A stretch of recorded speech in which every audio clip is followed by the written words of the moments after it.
¿Sí se escucha? ¿Qué tal? Buenas tardes. Me da mucho gusto que estén todo este salón lleno de todos ustedes. Empezamos. ¿No se oye? A ver. ¿Se oye mejor? ¿O no? ¿Se oye mejor? ¿No se oye? Ahora sí, bueno. ¿Qué tal? Buenas tardes.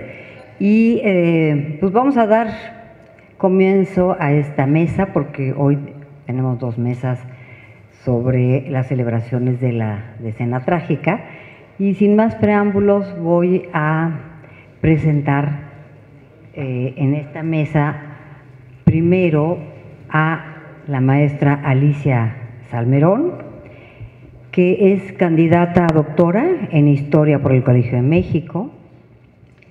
Se ha dedicado al estudio de las ideas y las prácticas políticas en el siglo XIX.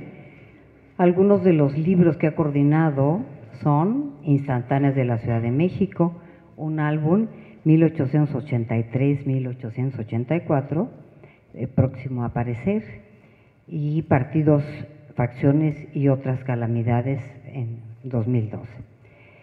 Un siglo de historia constitucional, estudios y perspectivas por una visión del pasado libre de mitos y conceptualizar lo que se ve. François Xavier Guerra, historiador. La maestra Salmerón es, junto con otros investigadores, creadora de la licenciatura en Historia que imparte el Instituto Mora. Le pasamos la palabra a la maestra Salmerón. Gracias, Marta. Muchas gracias al INERM, al Colegio de México, a Lina y al doctor García Diego que me dan la oportunidad de estar esta tarde participando en este encuentro sobre la Decena Trágica y que me han invitado a hablar sobre los científicos frente a Madero y el golpe militar de 1913. Todo movimiento revolucionario enfrenta resistencias y contrarrevolución. Como sostiene Rodríguez Curi, la contrarrevolución, lejos de ser una anomalía en el contexto de una profunda transformación política y social, constituye un fenómeno consustancial a las revoluciones modernas. En México, en febrero de 1913, la contrarrevolución derrocó al gobierno de Francisco I. Madero y acabó con su vida. No lograría contener por mucho tiempo a las fuerzas sociales puestas en movimiento desde antes de la caída del viejo régimen, pero ciertamente incidió en los giros y radicalización del proceso revolucionario en los años siguientes. ¿Qué parte tuvo en la caída de Madero la vieja clase política porfirista? Porque ciertamente fue la protagonista de la contrarrevolución. Bernardo Reyes, uno de los representantes más conspicuos de esa clase política depuesta, encabezó el golpe militar de febrero de 1913, al lado del sobrino de don Porfirio, Félix Díaz. En el gobierno huertista que resultó de ese golpe estuvieron representados reyistas, felicistas e independientes. Sin embargo, no figuró un Limantur, un Macedo, un Casasus, un Bulnes, ni un Pineda. Ninguno de los prominentes científicos que acompañaron a Porfirio Díaz a lo largo de las dos últimas décadas de su gobierno figuró en la primera plana de la contrarrevolución triunfante. La excepción sería quizá Emilio Rabasa, quien representó al gobierno de Huerta en Washington. Sí figuraron al lado de Huerta, Vera Estañol, Moeno, García Naranjo, a quienes podríamos considerar continuadores de la política científica, línea de pensamiento e interpretación de la realidad abrazada por Justo Sierra, Francisco Bulnes, José Limantur y correligionarios. Pero ninguno de los viejos científicos se proyectó con fuerza durante el huertismo. Quizá podríamos decir que con Huerta colaboraron muy de cerca continuadores de la política científica, pero no los personajes que constituyeron el antiguo bloque científico. Los viejos científicos como conjunto, en realidad, se desintegraron tras la caída de Díaz.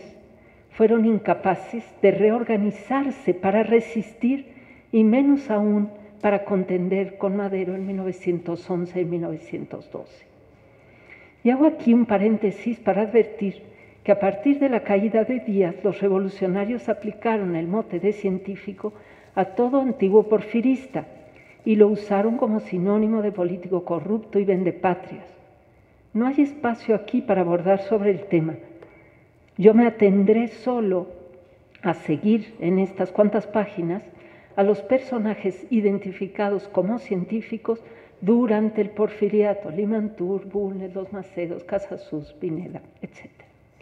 La crisis de 1910 y el triunfo revolucionario, decía yo, hicieron estallar a los científicos en casi tantas partes como individuos habían sido identificados con el grupo desde la década de 1890.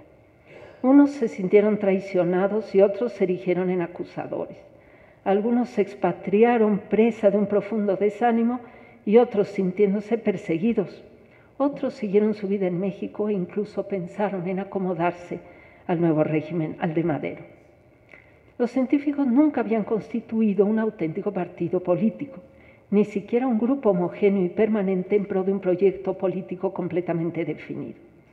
Eran un conjunto de personalidades identificadas en torno a algunas preocupaciones y a una idea del desarrollo nacional que constituyeron un enlace importante entre determinados intereses económicos, particularmente los financieros, y el Estado, y que actuaron de manera conjunta en algunas coyunturas políticas importantes, pero siempre a la sombra del gobierno porfirista. Y una vez que éste desapareció, perdieron su centro. Sin el abrigo del poder, se acabó la complicidad que los había cohesionado y permitido salvar dificultades. Por el contrario, comenzaron a verse todos entre sí con suma desconfianza y se manifestaron en toda su amplitud diferencias que siempre habían existido. Una organización estructurada y sobre todo independiente del poder facilita la resistencia en momentos adversos, así como la dirección de una contraofensiva.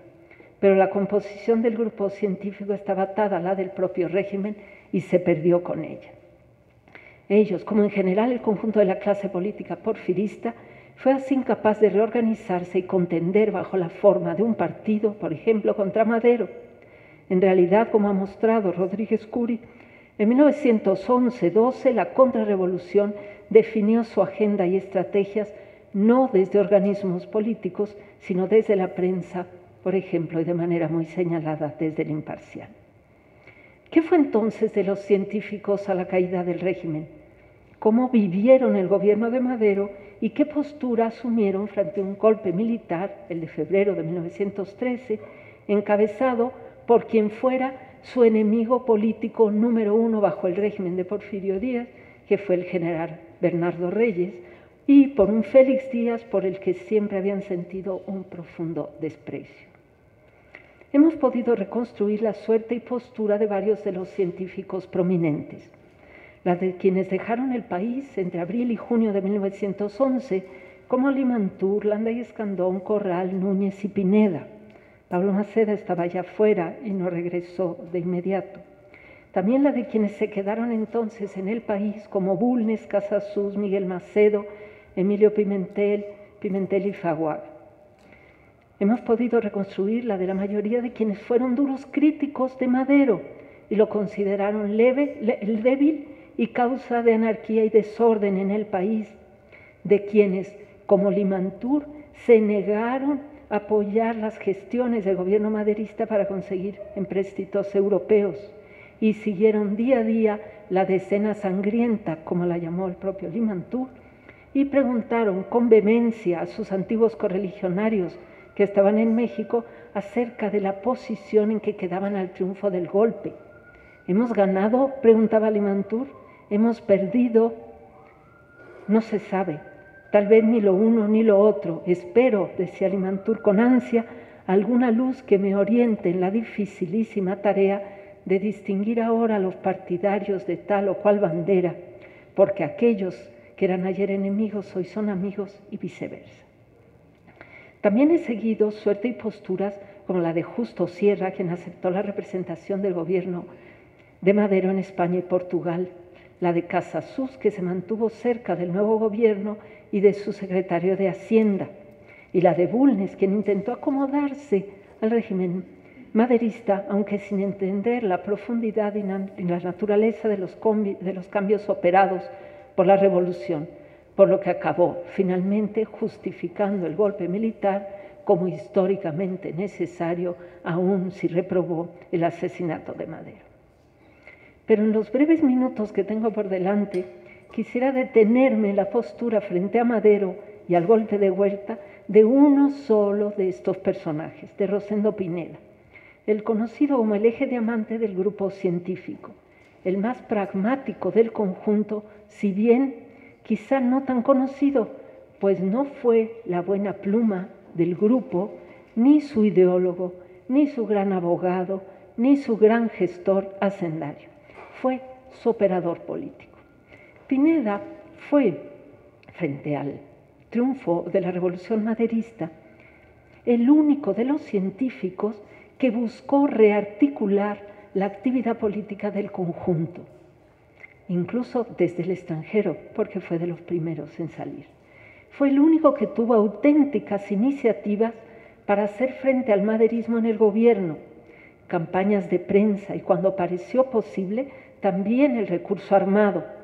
Esa capacidad de Pineda para sobreponerse y reaccionar con rapidez, así como su reconocida habilidad política, fue lo que le obligó a escapar del país inmediatamente después de la renuncia de Díaz. Esas eran cualidades dignas de temer para el nuevo gobierno. Los demás expatriados dejaron el país con conocimiento de las autoridades. Solo Pineda lo tuvo que hacer escondidas. Él fue quizá el único exiliado auténtico del grupo de los científicos en los primeros años. Los otros salieron al triunfo maderista, lo hicieron sin considerar amenazada su persona o sus bienes, aunque ya expatriados, todos se sintieron aislados y acosados. A los pocos días de la salida de Pineda del país, en mayo de 1911, la prensa de la Ciudad de México implicaba ya a Pineda en un complot contrarrevolucionario. Se le acusaba, junto con un par de amigos, Ramón Prida y Antonio Villavicencio, de conspirar para asesinar a Madero. La prensa acusadora decía que la policía secreta tenía pruebas de la intriga, aunque éstas parecen haberse limitado a la aparición del nombre de Pineda en clave secreta de un grupo que en efecto tenía planes de atentar contra la vida del líder de la revolución. También los nombres de Limantur y los hermanos Garza Galán aparecían en esa clave. Los acusados rechazaron los cargos. En particular, Rosendo Pineda envió una carta al Imparcial en la que negaba toda parte en la supuesta confabulación. Limantur estaba muy lejos, en Europa, de modo que tan solo se le señalaba como proveedor de fondos para la compra de armas. Por su parte, Villavicencio radicaba en la Ciudad de México. Villavicencio es el que montó todo aquel atentado contra Porfirio Díaz unos años antes. Era como la mano oscura por ahí de las policías y las obras no legales de los políticos en el poder. Entonces, el radicado en la Ciudad de México fue apresado por la policía, aunque se le liberó una semana después sin que se le hubiera podido formular cargo como conjurado.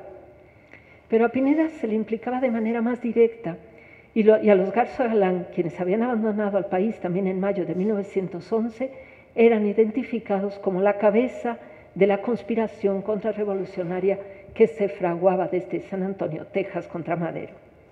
Efectivamente, los informes confidenciales enviados por los cónsules y espías de la Secretaría de Relaciones Exteriores los señalaban de manera constante como responsables de maniobras antimaderistas.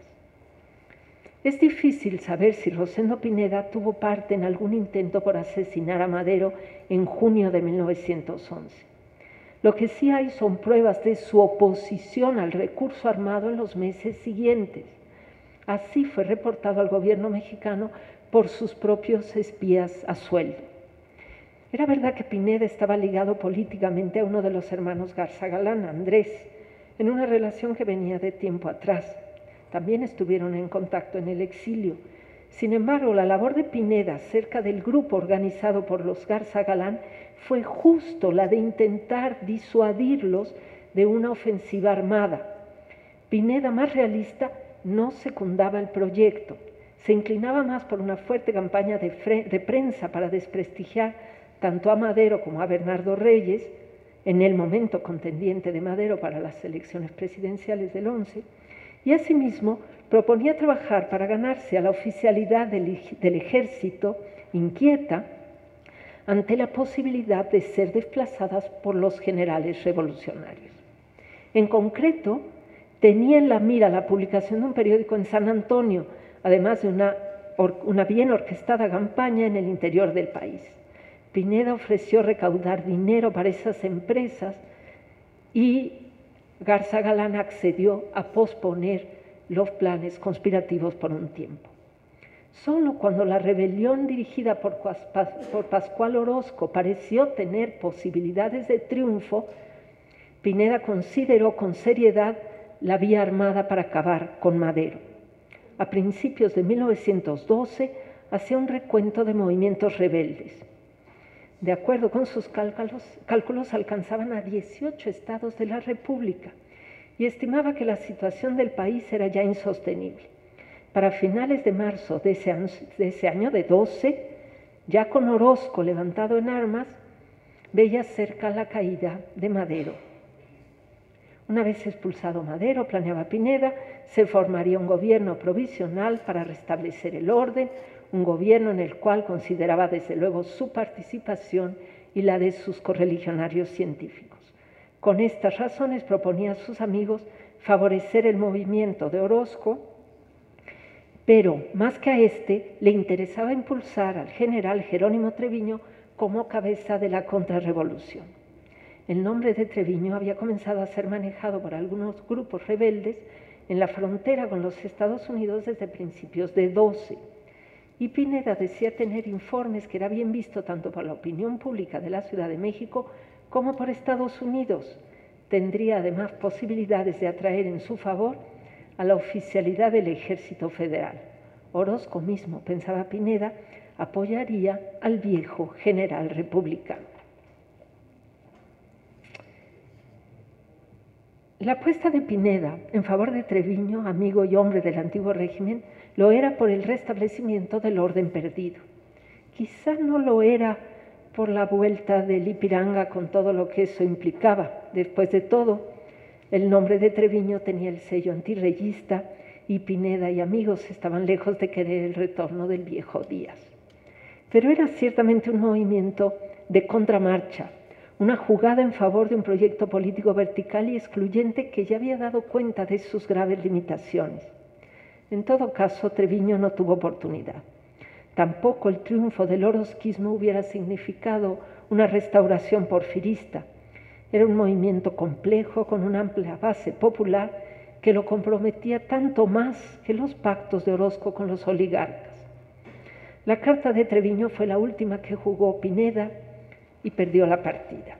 Finalmente, frente a la rebelión de Orozco, Pineda y correligionarios se mantuvieron a la expectativa.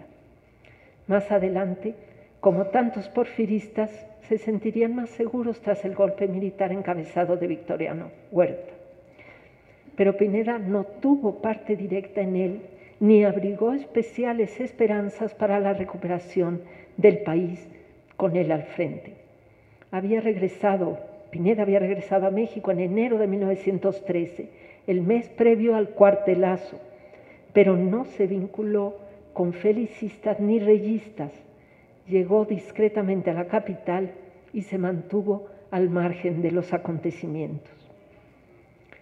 En febrero de 13 escribía Pineda Limantur: el cuartelazo de la Ciudadela, que hasta el momento no ha producido otro bien a este desgraciado país que la muerte del general Reyes, que era su enemigo, ha redundado todo en bien del reyismo. Rodolfo es el representante del pacto que distribuyó el botín entre los vencedores y Rodolfo es por consiguiente el director ostensible de la política nacional, contra la voluntad del general Huerta, dicen. Con decir esto, ya supondrá usted, le decía Pineda a Limantour, cómo han quedado los científicos con el novísimo régimen. La situación general es mala y lo que la agrava enormemente es la anarquía que reina en el gobierno. Los ministros no son de Huerta y están contra él y él contra ellos. Yo creo que jamás en la historia del país se ha visto una situación más anómala respecto de la constitución del gobierno. Pineda estaba convencido de que el nuevo gobierno fracasaría. Hay levantamientos y aún si llegara el empréstito europeo, lo salvaría por un momento, pero no tiene mayor futuro. ¿Dónde iremos a parar?, se preguntaba. No se equivocó. Pineda murió el 14 de septiembre de 1914, a un mes escaso de la entrada de Carranza a la capital. Algunos otros científicos estuvieron más cerca de Huerta que Pineda, y efectivamente con Carranza serían perseguidos por su apoyo al huertismo. En la lista de personas sujetas a juicio por traición conforme a la ley de 25 de enero de 1862, puesta en vigor por el primer jefe del ejército constitucionalista, estuvieron aquellos científicos que todavía vivían: Joaquín Casasus, Fernando Pimentel y Fagoaga, Emilio Rabasa, Guillermo de Landa y Escandón, Limantour, Francisco Bulnes, y todos conocerían el exilio. Muchas gracias.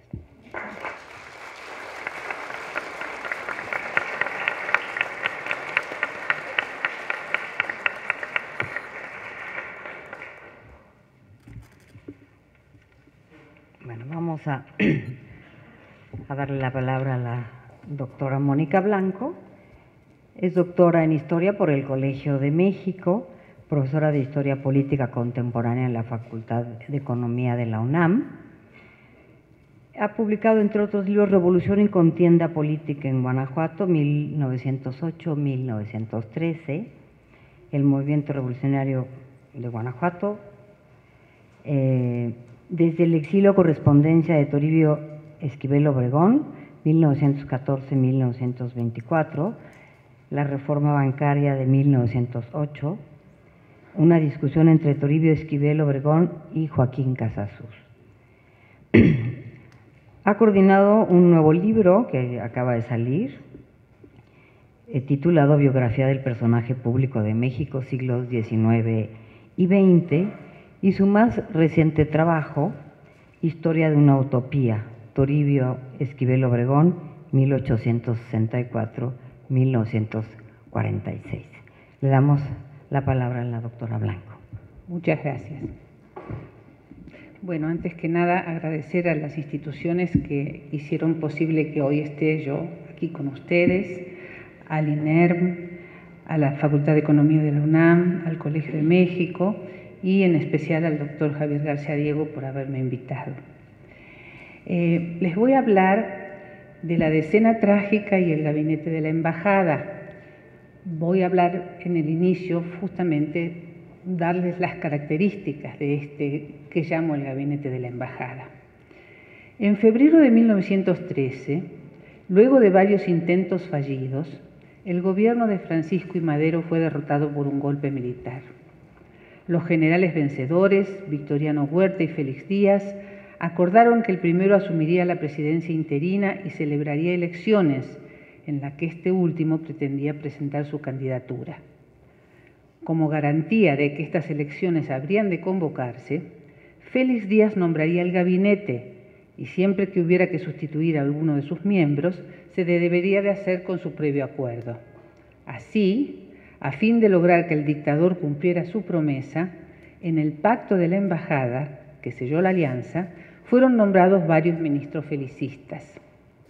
El grupo felicista era de reciente formación y tenía debilidades internas que le imposibilitaron consolidarse. Félix Díaz lo encabezaba debido al vacío de poder creado por la muerte de Bernardo Reyes durante la rebelión militar que produjo la caída del gobierno de Madero. A esta falta de liderazgo se sumó el hecho de que el felicismo constituía en realidad una sumatoria mal amalgamada de personalidades que provenían de distintas fuerzas políticas. Así, Toribio Esquivel Obregón era un exmaderista. Otros miembros del gabinete, como Rodolfo Reyes, que ocupó la cartera de Justicia, provenían del reyismo. Jorge Vera Estañol, nombrado ministro de Educación, había fundado su propio partido, y Francisco León de la Barra, secretario de Relaciones Exteriores, era un hombre ligado a los católicos. Además, integraban el gabinete el general Manuel Mondragón en el Ministerio de Guerra, el ingeniero Alberto Robles Gira en Fomento, el ingeniero Alberto García Granados en Gobernación, el ingeniero David de la Fuente en Comunicaciones y el licenciado Manuel Garza Aldape en Agricultura. Las principales propuestas del primer gabinete contemplaban la realización de elecciones, un programa educativo amplio y una mejor distribución de la tierra. El rápido debilitamiento del felicismo como opción política opositora y la guerra civil que se desató en el país posibilitó que desde el inicio de su mandato Huerta elaborara una estrategia exitosa para eliminar a los ministros integrantes de su primer gabinete. Según confió a uno de sus aliados en la Cámara, este gabinete deberá salir y necesito su colaboración para consolidar un régimen que sea auténticamente mío. Así, en abril de 1907, García Granados, ministro de Gobernación, renunció, entrecomillado, por razones de salud. Al mes siguiente, de la Barra anunció primero que haría un largo viaje y luego que asumiría la gubernatura del Estado de México. Después de negar, a fines de mayo, los rumores acerca del inminente abandono de su cargo, el general Mondragón renunció a principios de junio, acusado de ser culpable del avance de las fuerzas revolucionarias. Esquivel Obregón terminó sus labores como ministro de Hacienda el 29 de julio, luego de insistir ante Huerta sobre el compromiso de convocar elecciones. Vera Estañol renunció porque no estuvo de acuerdo con la nueva orientación del gabinete al incorporar a Blanquet y a Aureliano Urrutia a Guerra y Gobernación respectivamente. En el mes de septiembre renunció el último, Rodolfo Reyes. Así, para dicho mes, el gabinete felicista había sido relevado completamente. Félix Díaz no solo desistió de su candidatura, sino que aceptó una embajada especial en Japón. Podemos relacionar la salida de los integrantes del primer gabinete con el deterioro del felicismo como grupo de oposición política y la consecuente consolidación del carácter dictatorial del gobierno de Huerta. En efecto, los nuevos ministros fueron hombres a quienes el presidente consideraba huertistas leales. Conjuntamente, aumentó el clima de violencia con la eliminación de políticos, funcionarios, periodistas y oficiales disidentes. El senador por Chiapas, Belisario Domínguez, fue asesinado por sus ataques contra el régimen. El 8 de octubre, algunos diputados felicistas pidieron una investigación. 2 días después, Huerta disolvió el Congreso y efectuó elecciones, entre comillas, el 26 de octubre, y a pesar de sus promesas, se hizo nombrar presidente.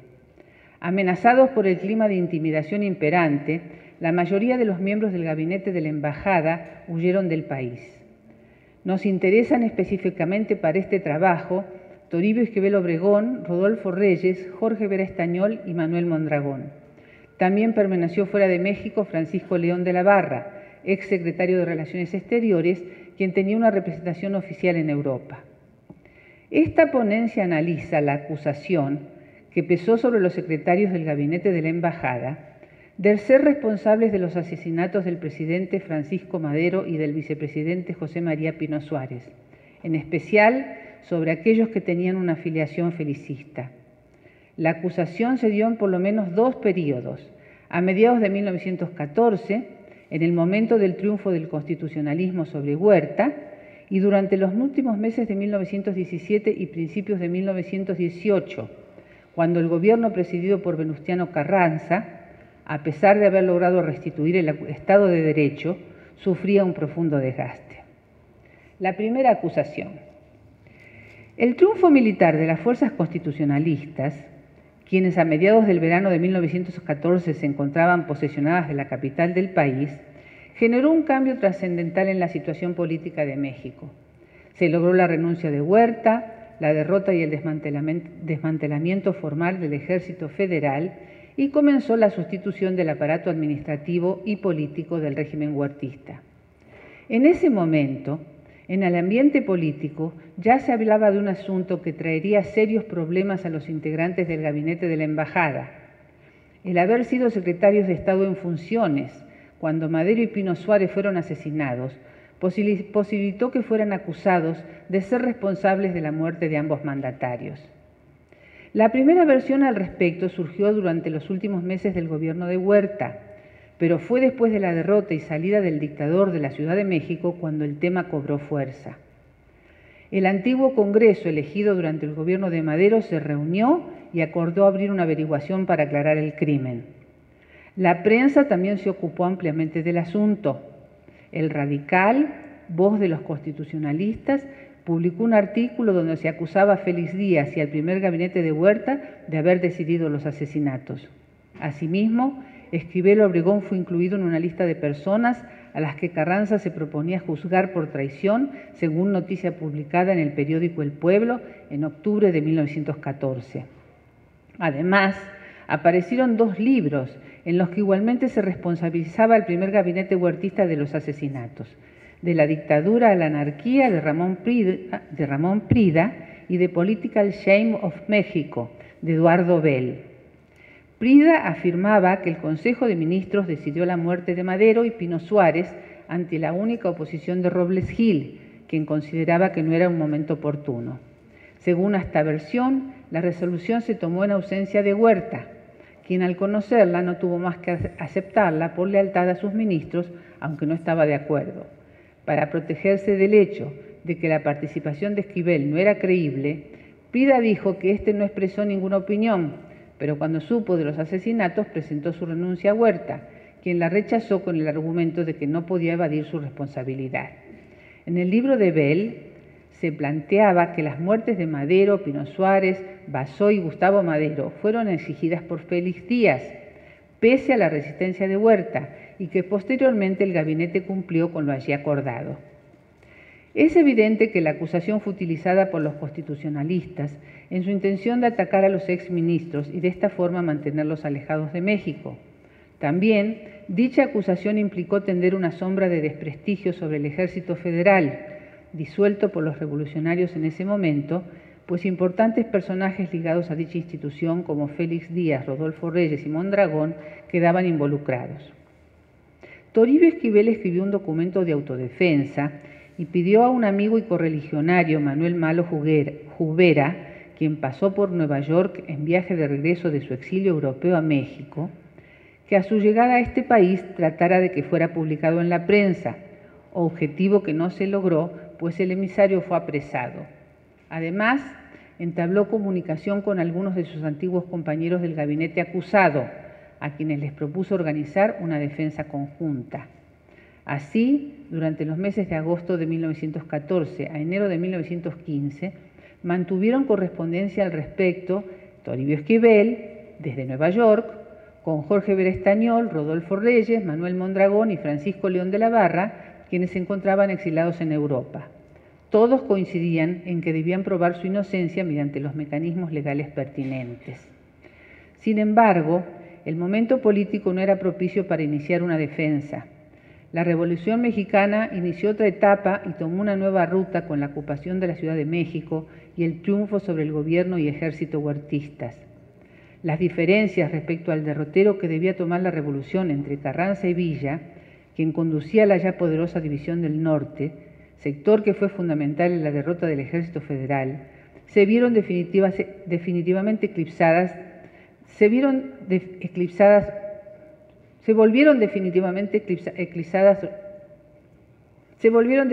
eclipsado el enemigo común. ¿Sí? La guerra civil inició en septiembre del 14 con el anuncio de Villa desconociendo a Carranza como primer jefe del ejército constitucionalista y anunciando que la División del Norte no concurriría a la convención convocada por este a fin de lograr acuerdos entre las facciones en pugna. Como respuesta, Carranza suspendió las comunicaciones y el tránsito ferrocarrilero en Aguascalientes para impedir el avance de la división hacia el sur. Ante esta acción, los jefes villistas rompieron definitivamente con Carranza y llamaron al pueblo a la lucha para derrotarlo. Se llegó al compromiso de celebrar en Aguascalientes una convención de jefes militares sobre bases diferentes a la Junta Carrancista de la Ciudad de México, reunión a la que se unieron los delegados zapatistas. Se trató de una lucha por el poder, aunque en lo profundo lo que se dirimía era el proyecto de nación. Villistas y zapatistas, corrientes de fuerte raigambre popular, tenían como interés fundamental la satisfacción de las demandas ligadas a este sector, en especial la de la tierra. El carrancismo, en cambio, interesado en construir un proyecto integrador de los distintos sectores sociales participantes en su movimiento, en aras de lograr la unidad, pretendía postergar los conflictos que acarrearían las reformas. Polémica en el Universal, el segundo momento. En 1917 se reavivó la acusación, hecha al gabinete de la embajada, de ser los responsables de la decisión de asesinar a Madero. La chispa fue una entrevista realizada por Salvador Palencia a Jorge Vera Estañol el 26 de septiembre de 1917, publicada por El Heraldo de México, editado en Los Ángeles, California, donde Vera afirmó que la acusación contra el primer gabinete de Huerta por el asesinato de Madero y Pino Suárez era una calumnia difundida en el libro de Ramón Prida. Las declaraciones de Vera Estañol originaron una verdadera polémica. El asunto de la responsabilidad del primer gabinete huertista en el asesinato de Madero y Pino Suárez se ventiló ampliamente en la prensa. Fernando Iglesias Calderón se erigió como la voz acusadora por medio de una serie de artículos que publicó en El Universal, un periódico aliado de Carranza y cuyo editor era uno de sus más fieles seguidores, Félix Pallavicini. Iglesias sostenía que no haber renunciado a sus cargos ministeriales después de los asesinatos constituía una prueba de la complicidad de los exministros, lo que en su opinión era ampliamente percibido por la población. Argumentó que la decisión del gabinete huertista en torno a los crímenes era una expresión de que sus miembros habían sido educados en la tradición porfirista, donde el asesinato se había utilizado sistemáticamente. Por último, ante la propuesta de Vera Estañol de someterse a un juicio frente a un tribunal de honor, Iglesias Calderón se negó, aduciendo que realizaba sus acusaciones en carácter de historiador y que, cito, los historiadores jamás someten sus juicios a arbitrajes de ninguna especie. A diferencia de Vera Estañol, Esquivel Obregón participó en la controversia solo con un artículo publicado en el Universal a fines de 1917. El asunto que le preocupaba y que lo impulsó a intervenir fue el certero reclamo de Iglesias Calderón, referido al hecho de que luego de conocidos los asesinatos, los ministros no habían presentado su renuncia. Esquivel reconoció que había cometido un error político al permanecer en el gabinete. Al respecto dijo que, cito, cuando mucho, era de esto de lo que podía acusárseles.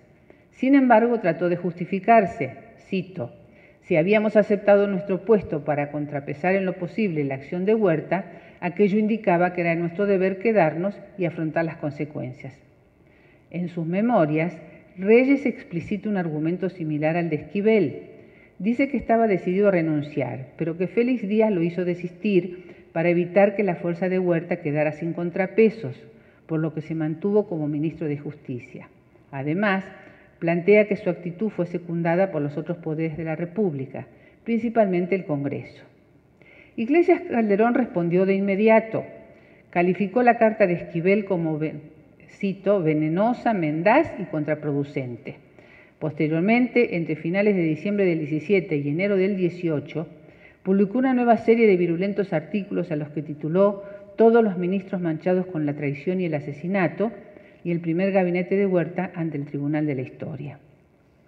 A diferencia de Esquivel, Rodolfo Reyes decidió no participar, pues consideraba que el Universal carecía de autoridad moral, que Iglesias Calderón no era un juzgador imparcial, sino un vocero de sus enemigos políticos, y que la polémica se realizaba en una sociedad presa de un régimen de violencia. ¿Cuáles fueron los motivos de este resurgimiento de la acusación? ¿Qué revela la intención del régimen por desprestigiar a los exministros huertistas y mantenerlos alejados de México? Una primera aproximación a la respuesta se obtiene revisando los acontecimientos mexicanos. Luego de las batallas de Celaya, en las que el general Álvaro Obregón derrotó a Villa, La facción constitucionalista logró imponerse y tomar en sus manos la conducción del país. Pero eso no trajo consigo la paz, ya que persistían muchos movimientos, varios revolucionarios, otros contrarrevolucionarios y algunos más simplemente bandoleros. Muchos de estos, a pesar del signo ideológico de sus líderes, tenían bases sociales populares, lo que implicaba la movilización de una parte importante de la población del país. Así, villistas y zapatistas seguían en pie de lucha.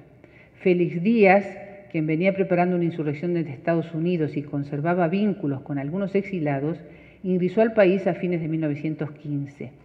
En 1917 su movimiento estaba en auge en Veracruz, a la vez que en la Huasteca actuaba Manuel Peláez, quien para ese mismo año tenía ya un ejército formidable de casi 5.000 hombres y contaba con el apoyo de las compañías petroleras para proteger los campos y así evitar que la producción bajara, pues el petróleo lo requerían las potencias enfrascadas en la Primera Guerra Mundial.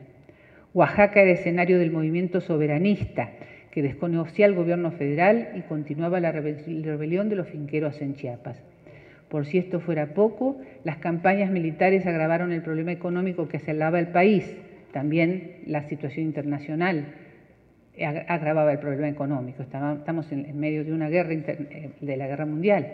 Pues continuó la destrucción de la riqueza nacional y se tuvo que destinar gran parte del presupuesto gubernamental al renglón militar. En síntesis, si le sumamos además las contradicciones entre las distintas facciones constitucionalistas, no había unidad nacional y a pesar de tener el control del Estado central y haberse dictado una nueva constitución, Carranza necesitaba legitimarse, pues aún seguía siendo cuestionado a lo largo y ancho del país. Un argumento a favor de que Carranza no estaba dispuesto a permitir la participación política de los exilados tuvo lugar durante la conformación de la Asamblea Constituyente. La nueva ley suprema debía ser elaborada por diputados elegidos a nivel nacional, pero se estableció que no podían ser candidatos quienes hubieran servido, cito, a gobiernos o facciones hostiles a la causa constitucionalista, lo que excluía a huertistas y convencionistas.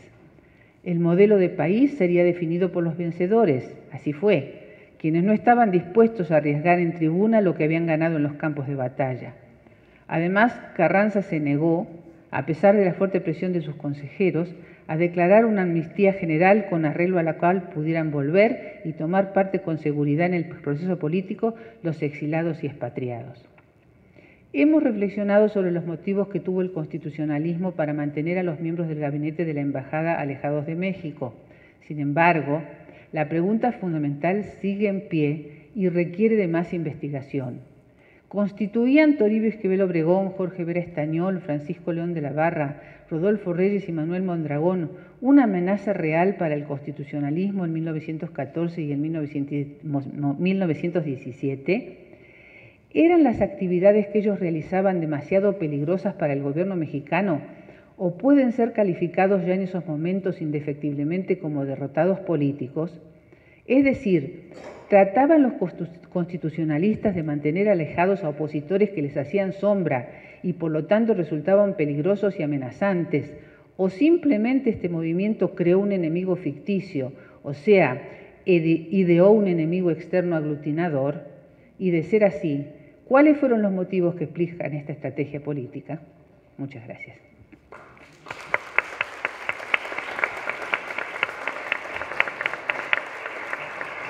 Gracias, Mónica. Vamos a darle ahora la palabra a la doctora Begoña Hernández y Lazo, que tiene el doctorado en la UNAM, ha impartido clases en la Facultad de Filosofía y Letras y ha centrado su interés en el estudio de la Revolución Mexicana e historia del siglo XX. Se ha especializado en biografías de protagonistas, historia de los partidos políticos y el movimiento obrero. Ha coordinado varias investigaciones históricas e iconográficas y colaborado con artículos en revistas y libros sobre la Revolución Mexicana y la historia contemporánea de México. Entre sus publicaciones más recientes se encuentran las obras de Demetrio Vallejo Martínez, un luchador social, 1910-1985, y Gustavo Amadero, de activo empresario, a enérgico revolucionario, 1875-1910. Tienes la palabra, Begoña. Gracias, buenas noches. Agradezco también al doctor Javier García Diego y a las instituciones organizadoras de este coloquio la invitación para participar con la semblanza de Gustavo Adolfo Madero González, miembro de una importante y caudalada familia decimonónica del norte de la República Mexicana. Su abuelo paterno, Evaristo Madero Elizondo, destacó como comerciante, empresario, banquero y político en Coahuila y Nuevo León, perfilándose como patriarca del clan familiar por varias generaciones. Gustavo Adolfo nació el 16 de enero de 1875 en la Hacienda del Rosario, en Parras de la Fuente, Coahuila. Sus padres, Francisco Madero Hernández y Mercedes González Treviño, procrearon una numerosa familia. El primogénito fue Francisco Ignacio, 1 año 3 meses mayor que Gustavo, y le siguieron otros 14 hermanos. Durante su infancia, Gustavo recibió un pelotazo en el ojo izquierdo, situación que le provocaría constantes molestias hasta llegar a necesitar un ojo artificial y el uso permanente de anteojos, cuestión que no lo limitó en su fortaleza y crecimiento académico. Como lo planearon su abuelo y su padre, tanto Gustavo como Francisco terminaron sus estudios de Administración y Comercio en Francia, hasta culminar con una especialización sobre agricultura, enfocado en el cultivo de algodón en la Universidad de Berkeley en Estados Unidos. Evaristo Madero repartió sus propiedades y negocios entre sus dos familias. Él se casó primero con Rafael Hernández, tuvo a Francisco, el padre de Gustavo, y Evaristo. Y además otras 3 mujeres, y al enviudar se casó con Manuela Farías. Es importante para que entiendan la relación con los tíos Ernesto, Manuel, José, Salvador, etcétera, que fueron también, además, otros 12 hijos de Evaristo. Toda esta familia es importante tomarla en cuenta. Al regresar a México, los nietos también se beneficiaron del patrimonio familiar. Francisco se hizo cargo de las fincas algodoneras en San Pedro de las Colonias y Gustavo incursionó en el ramo textil con un amigo de su padre, don Juan Rincón Gallardo, en la empresa que denominaron Madero y Rincón Gallardo, fábrica La Victoria en Lagos de Moreno, Jalisco. También el abuelo le encomendó la administración de la fábrica La Estrella, del mismo ramo, en Parras de la Fuente. Gustavo también tuvo participación con su padre y sus tíos Ernesto y Evaristo en la Compañía Minera de San Pablo, en Monterrey. En septiembre de 1998, Gustavo contrajo nupcias con su prima Carolina Villarreal Madero, hija de su tía Carolina, hermana de su padre y del regiomontano Viviano Villarreal, abogado y hombre de negocios que ocupó la gubernatura de Nuevo León en varias ocasiones y también significó un apoyo importante a Gustavo. Durante la primera década del siglo XX, Gustavo invirtió en minas, en yacimientos de plomo, cobre y plata en Zacatecas, Torreón, Coahuila. Adquirió la imprenta y la litografía El Modelo en Monterrey, así como la Compañía Carbonífera de Nuevo León en Los Rañones. En 1904 compró una empresa para fundir campanas en Aguascalientes y al mismo tiempo se asoció con su tío José, donde se dedicaron a la producción de aguardiente y el cultivo de algodón en el rancho de Perote en Parras. Como se pueden dar cuenta, tenía una actividad empresarial muy importante. Después de la disolución de la Sociedad Madero y Rincón Gallardo, Gustavo continuó con sus negocios y aceptó la tesorería de la compañía explotadora coahuilense dedicada al aprovechamiento del guayule. Ahí se integraron las 2 familias del abuelo Evaristo y compitieron con empresas norteamericanas. En 1908, Gustavo firmó contratos para construir vías del ferrocarril tanto en Saltillo como en Zacatecas e incursionó en explotación de bosques en La Paz, Baja California, con inversionistas franceses. Entre los negocios y la política, el empresario y su hermano Francisco estaban conscientes de la imperiosa necesidad de cambiar la situación política que vivía el país debido al régimen autoritario del general Porfirio Díaz, a que la Constitución era reformada a capricho de y los miembros del gabinete, del Congreso y los gobernadores eran escogidos por incondicionalidad al primer mandatario, reduciendo la práctica electoral a mero formulismo. Por eso, en octubre de 1904 fundaron con José María Hernández, su tío, el Club Democrático Benito Juárez. En este club su objetivo era organizar en Coahuila una convención para elegir un candidato independiente para gobernador de la entidad. Gustavo inmediatamente instaló el Club Juan Antonio de la Fuente en Parras. En mayo del siguiente año se llevó a cabo en la Ciudad de México la Convención de los Partidos Independientes de Coahuila. Esta convención fue un fracaso para ellos, su candidato independiente no llegó a la votación. Por lo tanto, ellos consideran votar mejor por Frumencio Fuentes, más cercano al vicepresidente Ramón Corral, con tal de expresarse en contra del licenciado Miguel Cárdenas, candidato oficial ligado al general Bernardo Reyes y virtual triunfador en la contienda. En esta convención pues, se lograron algunos objetivos. Se logró mejorar la instrucción, plantearon mejorar la instrucción pública, garantizar los derechos civiles y el principio de no reelección de los funcionarios locales y del Estado. Para Gustavo fue como que habían salido vencidos con honor, pero prefirió dedicarse a sus negocios porque en ese momento pensó que la política no era para él. En 1908 su vida dio un giro inesperado con la entrevista a Díaz Krillman, en la que se planteó la posibilidad de permitir la formación de partidos políticos y realizar elecciones democráticas en el país. Entonces, Francisco Ignacio, Gustavo y varios de sus hermanos promovieron la creación de clubes políticos antireeleccionistas. Además, Francisco Ignacio publicó la sucesión presidencial en 1910, el Partido Nacional Democrático, con esto hubo reacciones bastante inmediatas para cambiar al gobierno y lograr la lucha por la democracia. Gustavo encabezó el club antireeleccionista en Parras, allí también toda la familia dieron su apoyo económico para la distribución del libro, la organización del partido, y en 1910 Francisco fue proclamado candidato a la presidencia de la República y el doctor Francisco Vázquez Gómez a la vicepresidencia, por lo que Gustavo se dedicó a apoyar y conseguir el financiamiento de la campaña electoral, a organizar mítines para recibir al candidato en diversas localidades y sirvió de contacto con los dirigentes de la campaña. El general Porfirio Díaz intentó disuadir a Francisco Ignacio para que abandonara su exitosa gira electoral, pero este se mantuvo en su propósito de lograr elecciones democráticas. Lo que sabemos es que Díaz optó por la represión. Francisco fue aprendido en Monterrey con su correligionario Roque Estrada y más tarde fueron remitidos a la prisión en San Luis Potosí. Así Díaz logró tener libre el camino para su reelección. Gustavo estaba pendiente de la situación de su hermano Francisco en San Luis Potosí y fue de los primeros en apoyar un levantamiento armado en contra del gobierno porfirista, pero por compromisos adquiridos anteriormente tuvo que viajar a París a resolver negociaciones con Carlos Carbonneau, representante de una empresa francesa, para formar la compañía Ferrocarril Central y Pacífico de México con sede en Baja California. Ya a su regreso en septiembre de 1910, Gustavo estuvo en la Ciudad de México durante las celebraciones del centenario de la independencia y le llamaban la atención más que la fastuosa celebración, los gritos de viva a su hermano Pancho, por lo que en esas fechas el Pancho ya estaba huyendo para San Antonio, Texas, para organizar el levantamiento armado. Gustavo no podía quedarse alejado de su filiación política y lealtad a su hermano. Al recibir las proclamas tanto del Plan de San Luis como de la que se mandó para el ejército, en donde se planteaba convocar al ejército a unirse al ejército libertador del gobierno provisional de Francisco, que se estaba organizando ya para tomar las armas el 20 de noviembre y defender el sufragio efectivo y la no reelección. En consecuencia, el 10 de octubre, Gustavo fue detenido por la Policía Secreta de la Ciudad de México, acusado de actuar como agente maderista, por intentar convencer a los militares de unirse a la rebelión.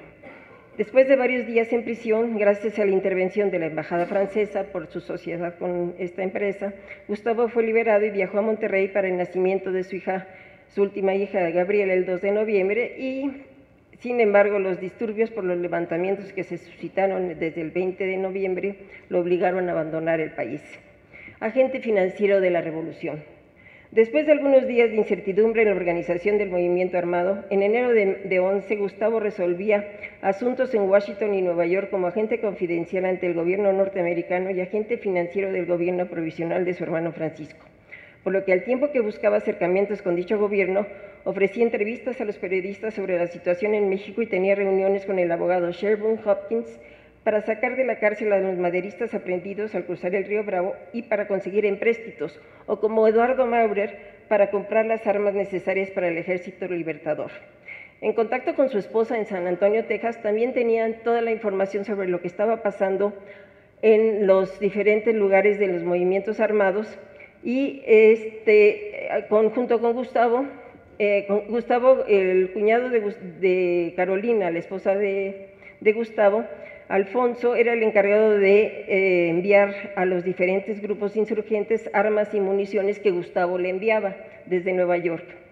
A fines de enero de 11 aparecieron en escena los hermanos Vázquez Gómez. Francisco que se hizo cargo de la agencia confidencial ante el gobierno norteamericano y la reorganización del gobierno provisional, y Emilio asumió la cartera de Gobernación, mientras que Gustavo y Alfonso siguieron con la Comisión de Hacienda y en los aprovisionamientos militares.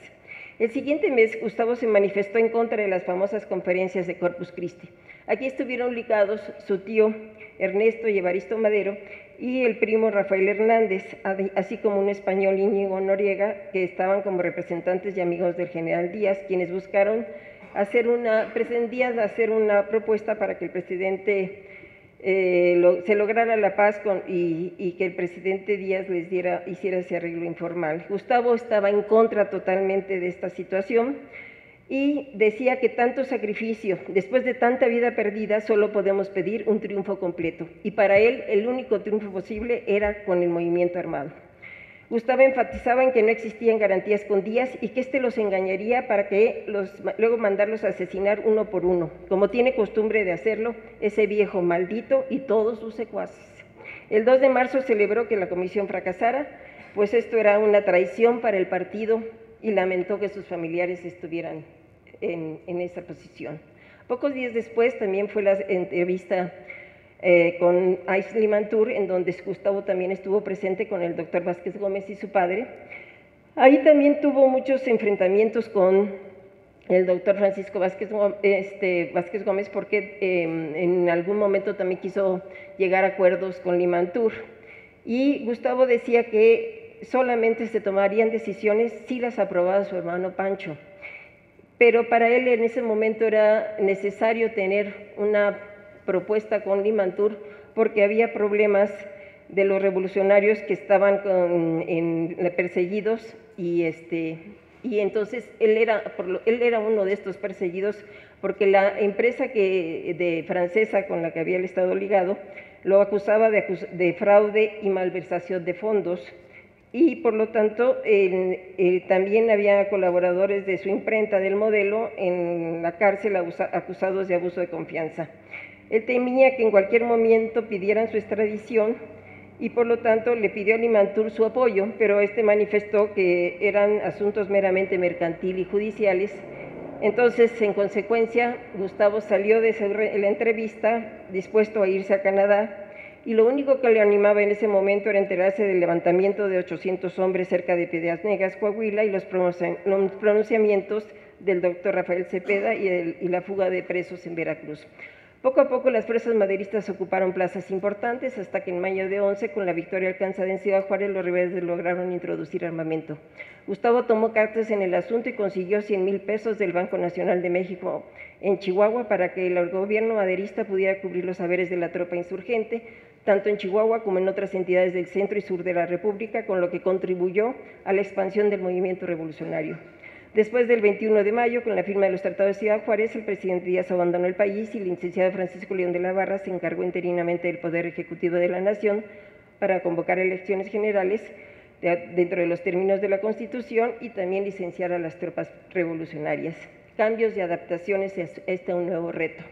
Gustavo no pudo quedarse indiferente ante la nueva empresa política y le preocuparon los rumores de la candidatura del general Reyes a la presidencia. Además, en Morelos, Emiliano Zapata encabezaba un grupo rebelde que no estaba dispuesto a entregar las armas sin resolver su demanda de reparto agrario. También tenía que enfrentar los problemas que se suscitaron a partir del 26 de marzo por la integración del gabinete del presidente interino, en el que Francisco Ignacio recomendó a su tío Ernesto Madero en Hacienda y su primo Rafael Hernández en el de Justicia, identificados para él como conservadores y antirrevolucionarios, pero lo que tenían de cualidad de que eran muy cercanos al abuelo Evaristo Madero, que recién había fallecido un mes antes, y ciertamente eran destacados por su capacidad en los negocios y en la administración de las empresas. Los únicos revolucionarios que tenían cartera en el gobierno profesional eran Emilio y Francisco Vázquez Gómez en Gobernación y en Instrucción Pública y Bellas Artes, respectivamente, y el ingeniero Manuel Bonilla en Comunicaciones. Gustavo no aprobó las designaciones de sus parientes y desconfiaba de los Vázquez Gómez, pero tenía problemas más apremiantes. Fue cuando tenía él que resolver el pago de las deudas que había contraído con Hopkins y con Maurer. 642,195 pesos fue lo que pidió que se le pagara de las reservas del Tesoro en fondo de emergencia que se habían designado para el costo de la guerra. pero esta acción provocó que sus enemigos y la prensa de oposición los acusaran a los Madero de haber empleado el movimiento revolucionario para satisfacer beneficios económicos personales. Sin importarle las ofensas, Gustavo consideró necesario instalarse con su familia en la Ciudad de México y desde su oficina atendía sus negocios personales y resolvía las demandas de los correligionarios que al dejar las armas tenían que buscar sustento para sobrevivir. A su vez, ante las constantes amenazas a Francisco para que no llegara a ocupar la presidencia, subvencionó la edición del periódico Nueva Era y su ramificación por toda la República y se involucró en la formación de un grupo de jóvenes revolucionarios encabezados por Adolfo León Osorio, cuyo objetivo era organizar manifestaciones en favor de Francisco Ignacio. Sin embargo, este grupo también se dedicó a disolver concentraciones de la oposición utilizando garrotes, palos o piedras, cuestión que ocasionó críticas y ataques a la prensa antimaderista, que lo apodó la Partida de la Porra por considerarlo una banda de agitadores de oficio y se ensañó sobre todo en la figura de Gustavo, al grado de que el defecto que tenía desde niño, el perder su ojo, el director del país le puso el mote de ojo parado. Inmerso en estas actividades y conflictos, Gustavo también intentó sin éxito acercamientos con Emiliano Zapata para resolver el licenciamiento de las tropas. A su vez, con otros correligionarios, apoyó a su hermano en la organización de un partido político, el Constitucional Progresista, cuya convención postuló a Francisco Ignacio para la presidencia y a José María Pino Suárez para la vicepresidencia, lo que provocó el rompimiento con los hermanos Vázquez Gómez, que mantuvieron su opción política en el partido antirreeleccionista. Después de las primeras elecciones democráticas en el país, el 6 de noviembre de 1911, Carolina y Gustavo asistieron a la toma de posesión de Francisco como presidente de la República. Pero así como los impresionaban los festejos en el castillo de Chapultepec, también eran testigos de los conflictos y levantamientos armados que se suscitaban constantemente en contra del gobierno maderista. Entre otros motivos, por el conflictivo gabinete que lo confirmaba, en el que destacaban de nueva cuenta los mismos parientes antirrevolucionarios, así como numerosos levantamientos armados encabezados por pagonistas, reguistas, vasquistas, zapatistas, porfiristas y los trotskistas que querían eliminarlo. El ministro sin cartera. Desde su oficina particular, es muy importante esta oficina particular que puso Gustavo, porque desde ahí tenía un control muy grande de todas las para cooptar gente y apoyar a su hermano a través de darles cartas de recomendación a los exrevolucionarios. Así, en varias ocasiones recibió información sobre posibles levantamientos y traiciones en diferentes entidades y también entonces prevenía a su hermano que estaba en contacto con los gobernadores para apoyarlos en caso necesario. Gustavo, con su visión empresarial, envió a su hermano un interesante estudio acerca de la industria petrolífera en la República Mexicana. Esto provocó que el presidente Madero estableciera un impuesto a la producción petrolera de 20 centavos y también desató una campaña en contra del pago de las compañías afectadas, en este caso sobre todo las norteamericanas, y aquí también entró las protestas de Henry Lane Wilson, embajador de Estados Unidos, y sus futuras maquinaciones. Gustavo no comulgaba con la actitud conciliadora del presidente, pues enfatizaba en que debía gobernarse con los revolucionarios que habían prestado servicio a la causa y eliminar a los que eran notoria y evidentemente enemigos del régimen. Y mantuvo la policía secreta al coincidir con su amigo Pino Suárez en que se debía gobernar con la ley en una mano y el palo en la otra, para hacer entrar por el camino de la ley a los que intenten conculcarla o resistirla de cualquier manera que sea. Situación que recrudeció el odio y los ataques de la prensa y los enemigos políticos. Al no poder convencer a su hermano de cambios radicales y ante los conflictos que su presencia provocaba tras la silla presidencial, en mayo de 1912 Gustavo aceptó el nombramiento como embajador especial en Japón. Sin embargo, el viaje se pospuso porque no pudo resistir la tentación de formar parte de los diputados de la 26 legislatura, en donde fungió como jefe del bloque renovador, integrado por miembros del Partido Constitucional Progresista y del Partido Liberal. Durante los debates en la Cámara, Gustavo enfrentó los ataques al gobierno de su hermano y mantuvo su posición de combatir el libertinaje de prensa y la necesidad de cambiar el gabinete con personas que eran de confianza para su hermano. Cansado de lidiar con los políticos de oposición y con la actitud condescendiente de su hermano ante las súplicas de su esposa, en septiembre volvió a hacer planes para viajar a Japón, por lo que pidió licencia en la Cámara y desde mediados de diciembre empezaron los banquetes para despedirlo. El desenlace final. De acuerdo con un relato de José Vasconcelos, en un texto escrito por un norteamericano, Edward E. Bell, amigo de Gustavo y testigo presencial de los acontecimientos, a principios de enero de 13, En esta oficina que tenía Gustavo recibió un personaje que le pidió ayuda de 100 pesos. La historia, este relato dice que lo vio tan necesitado que le dio 500 y este oficial en respuesta le planteó que este era un coronel, le planteó la conjura que se estaba tramando en contra del gobierno de Madero por 20 militares y civiles y que debía estallar el 16 de febrero. Entre los nombres de la lista pues, estaban Rodolfo Reyes, su padre Bernardo Reyes, el último preso en la cárcel militar de Santiago Tlatelolco. Rodolfo aparecía como consejero del general Félix Díaz, confinado en la penitenciaría. Estaban también los generales Mondragón y el diputado Gregorio Ruiz, que se encontraban retirados de servicio activo, así como Aureliano Blanquet con mando de tropa. También se sospechaba del general Victoriano Huerta, pero este se había distanciado por discrepancias con las componentes del grupo. Según testimonio de Adrián Aguirre Benavides, Gustavo propuso a su hermano que ordenara la aprehensión de Rodolfo y del general Mondragón, considerados como jefe de la conspiración, en tanto que se ponía en alerta a la gente allegada a Madero, que eran el general Lauro Villar, comandante militar de la Plaza de la Constitución, y el mayor Emiliano López Figueroa, inspector general de policía del Distrito Federal, y el general Felipe Ángeles, comando de tropas en Cuernavaca. Sin embargo, Francisco consideró que su hermano exageraba en sus apreciaciones y no aceptó dicha resolución. Gustavo respondió que ambos podían acabar colgados de los árboles del Zócalo. Ante la intransigencia de Francisco, Gustavo resolvió enviar a Carolina a Monterrey a finiquitar los preparativos del viaje al Japón, pero él se quedó a vigilar los movimientos de sus enemigos. Se puede especular que al percatarse de la presencia de Gustavo, los conspiradores adelantaron sus planes y el 9 de febrero inició el golpe militar. Esa madrugada el general Mondragón atacó la cárcel de Tlatelolco y la penitenciaría para liberar al general Reyes a Félix Díaz. Pendiente de los acontecimientos, Gustavo llegó al Zócalo, pero Palacio Nacional ya estaba tomado por una parte del primer regimiento de caballería sublevado y él fue capturado y hecho prisionero con el general Ángel García Peña, ministro de Guerra. Al darse cuenta de la situación, el general Lauro Villar recobró el edificio y libertó a los presos. Después se enfrentó a las fuerzas dirigidas por el general Reyes, quien murió en el combate, pero el general Villar resultó herido. Los insurrectos, encabezados por Félix Díaz y Mondragón, se replegaron hacia la ciudadela y la tomaron por asalto. El general García Peña se dirigió al castillo de Chapultepec y Gustavo se fue a su casa a sacar ropa y papeles personales que dejó en custodia con su amigo Ángel de Caso. De ahí salió a encontrarse con su hermano, que venía cabalgando por la avenida Reforma. Al llegar a Palacio Nacional, Madero aceptó nombrar al general Victoriano Huerta, por ser el militar de mayor graduación que casualmente se encontraba en las inmediaciones, en sustitución del general Villar. A su vez, el presidente emprendió un viaje relámpago a Cuernavaca para regresar con efectivos comandados por Felipe Ángeles. Al tiempo que civiles y combatientes morían y varios edificios quedaban destrozados y quemados durante los ataques dirigidos a y desde la ciudadela, los sublevados exigían como base para su armisticio la renuncia del presidente y su gabinete, cuestión que era tajantemente rechazada por el Ejecutivo. El embajador Henry Lee Wilson fue el vocero más entusiasta de los avances de los insurrectos. Sus comunicados al presidente Madero se centraron en solicitar su renuncia con amenazas de posible intervención de las Fuerzas Armadas de su país, aparte de organizar el cuerpo diplomático para exigir al gobierno maderista la protección a sus conciudadanos.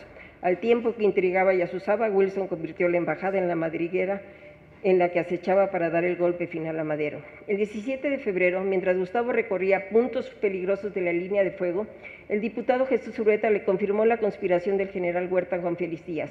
Esa noche, con ayuda de Urueta, Gustavo desarmó a Huerta, lo condujo ante su hermano y lo acusó de fraguar una traición en contra del gobierno. Obviamente, Huerta negó las acusaciones y pidió que le dieran la oportunidad de demostrarlo. Francisco aceptó y le otorgó 24 horas para comprobar su inocencia. Al día siguiente, 18 de febrero, Gustavo estaba contento porque Francisco tenía reunión con el Consejo de Ministros y se acordaría al fin la dimisión en masa del gabinete presidencial. Según Gustavo, el nuevo gabinete se formaría con gente nuestra, porque Francisco ya se convenció de esa necesidad. A partir de las 13 horas asistió a una comida en el restaurante Gambrinus en honor del presidente de la Cámara de Diputados, Francisco Romero, y de Agustín Saquinés, por sus ascensos a general brigadier y general de brigada, respectivamente. Huerta fue invitado y mientras comían, recibió un recado para atender un asunto urgente. Tan pronto Huerta desapareció del salón, Gustavo y su guardia fueron amenazados y aprehendidos. Minutos antes, el general Aureliano Blanquet había tomado presos al presidente, al vicepresidente y al general Felipe Ángeles en Palacio Nacional, mientras las oficinas del periódico Nueva Era eran incendiadas. Gustavo fue trasladado a la Ciudadela con Adolfo Basó. superintendiente del Palacio Nacional. Según testigos presenciales, ante una tropa frenética asusada por Cecilio Ocón, Gustavo fue insultado, humillado y salvajemente golpeado. Pinchado por las bayonetas, perdió su único ojo. Ciego y bañado en sangre, intentó defenderse hasta que una descarga de tiros lo mató. Basso fue ejecutado en el mismo escenario y ambos fueron enterrados a los pies del monumento a Morelos en los jardines de la Ciudadela. Al día siguiente, Madero y Pino Suárez fueron obligados a firmar sus renuncias a la presidencia y vicepresidencia. A través de maniobras políticas, Huerta llegó a la silla presidencial y, burlando las promesas hechas a las familias y al ministro cubano Márquez Sterling, decretó el asesinato de Francisco I. Madero y José María Pino Suárez el 22 de febrero de 1913.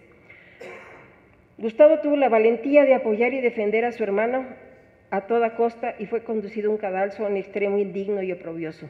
En su lucha por defender la legalidad, la democracia y la justicia, tanto él como Francisco y José María Pino Suárez cayeron en la trampa de conspiradores y traidores que juntaron fuerzas políticas y militares para derrocarlos y retomar el poder político.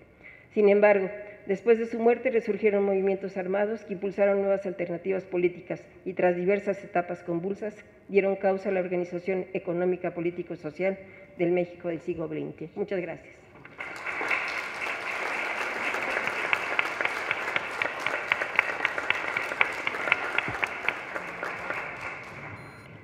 Bueno, vamos a dar paso al último ponente de esta mesa, porque acuérdense que tenemos otra mesa, no se vayan a ir. Es el doctor Felipe Ávila, doctor por el Colegio de México, doctor en Historia, por supuesto, profesor de asignatura Porfiriato y Revolución Mexicana en la licenciatura de la Facultad de Filosofía y Letras de la UNAM, actualmente director general adjunto de Servicios Históricos aquí en el INERM, bajo la actual dirección de la doctora Patricia Galeán. Sus últimas publicaciones son Díaz, Jerarca de México, estudio introductorio, es en la UNAM y el Instituto de Investigaciones Históricas, está a punto de salir. Atitalaquia, 9 siglos de historia, otro libro, La justicia durante el Porfiriato y la Revolución, 1898-1914, el problema agrario a fines del Porfiriato y en los comienzos de la Revolución. Le doy la palabra al doctor Ávila.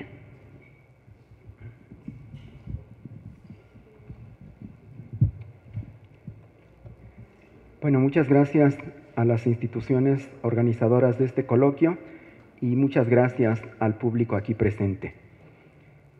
Francisco León de la Barra y la Decena Trágica es el nombre de la ponencia que aquí presento. El golpe militar que asesinó a Madero y que puso un fin trágico al experimento democrático maderista fue producto de una larga conspiración. Esa conspiración, orquestada por los sectores conservadores vinculados al régimen porfirista y por los altos mandos del Ejército Federal, tuvo varios episodios, en los que, poco después de los acuerdos de Ciudad Juárez y durante el gobierno interino de Francisco León de la Barra, fueron subiendo de tono las provocaciones, las trampas, el doble juego, el desafío e incluso ocurrieron algunas rebeliones en donde quienes se oponían a Madero y a la revolución ensayaron distintas tácticas y pusieron a prueba sus fuerzas y alianzas, observando también los recursos y la reacción de Madero y de los sectores que, cada vez menos, lo apoyaban. Fueron 5 los episodios principales de esos intentos conspirativos y golpistas.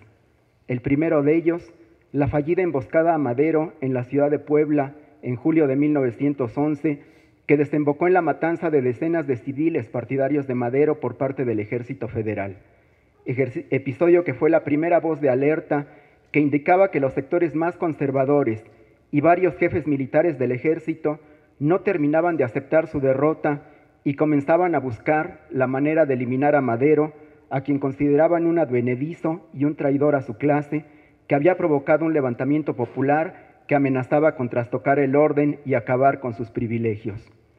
Un segundo episodio, mucho más documentado, ocurrió con la fallida negociación entre Madero y Zapata, con la que el líder de la revolución buscaba convencer al jefe campesino de desarmar a sus fuerzas, mientras que los surianos trataban de garantizar el cumplimiento de la reforma agraria y un gobierno local comprometido con la revolución.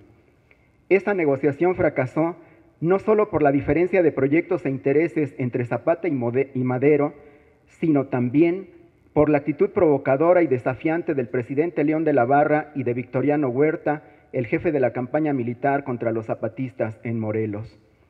Los movimientos ofensivos del ejército no solo evidenciaron la incapacidad de Madero para que el ejército federal le obedeciera, sino que también pusieron en peligro su vida, porque estando en territorio zapatista, el jefe suriano podía fácilmente inferir que el contraste entre las ofertas de paz de Madero con la realidad de la embestida militar era parte de un complot para asesinarlo, del cual formaba parte Madero, por lo cual el líder suriano podía fusilarlo, como de hecho le propuso hacerlo su hermano Eufemio Zapata.